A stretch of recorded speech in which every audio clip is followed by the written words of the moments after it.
Welcome, ladies and gentlemen. In just a few hours, me and a couple of my family members are going to drive to the Grand Canyon and we're going to meet up with a couple other extended family members there. It's about a 3 hour drive from here, and I've never been to the Grand Canyon, so it'll be cool to see it. And that was kind of the inspiration for today's deck, which is a Wonders of the World themed deck, where we're using cards based off of Wonders of the World. We have barbarians for the Colosseum because they kind of look like the gladiators that would have fought in the Colosseum. We have furnace for the Kilauea volcano in Hawaii, which is one of the most active volcanoes in the world. And we actually got to visit it as a family in 2014, I think, when we went on a family trip to Hawaii. And I was only, I think, 10 years old at the time, so I don't have any super vivid memories, but I do kind of remember seeing the lava from pretty far off in the visitor center or wherever we were. But we have the furnace for that volcano.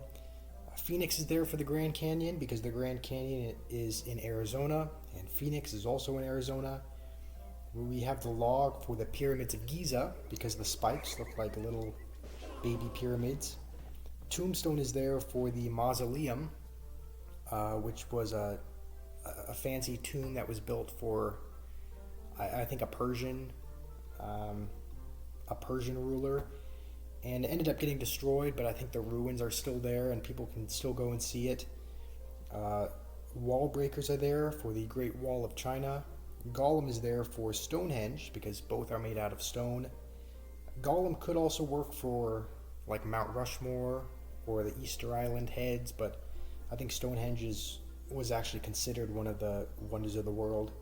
And then Mini Pekka's in there for the Eiffel Tower because both of them are made entirely of metal. So this is the Wonders of the World deck. We're going to be giving it a try. I think the strategy is to just cycle to the Evil Furnace as quick as we can, and then build a push with Gollum in front and the Evil Furnace behind.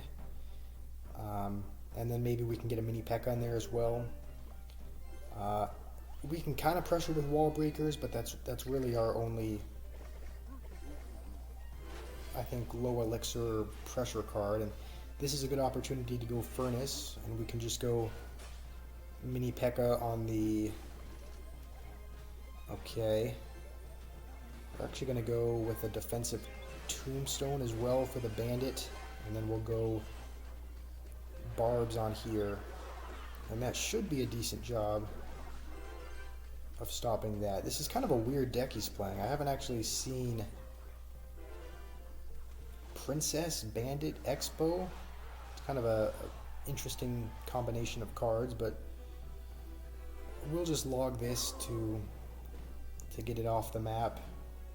And we've already cycled one Furnace, so we'll keep the press up with wall breakers, and then if he goes guards again, we'll just go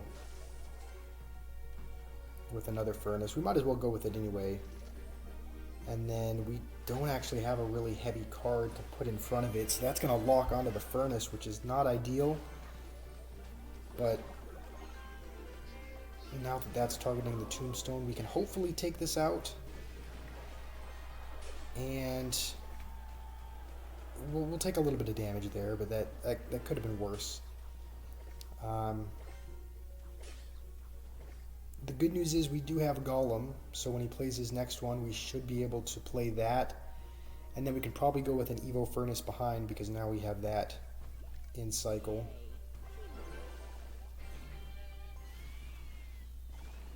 And I think because it's double elixir, I think we're gonna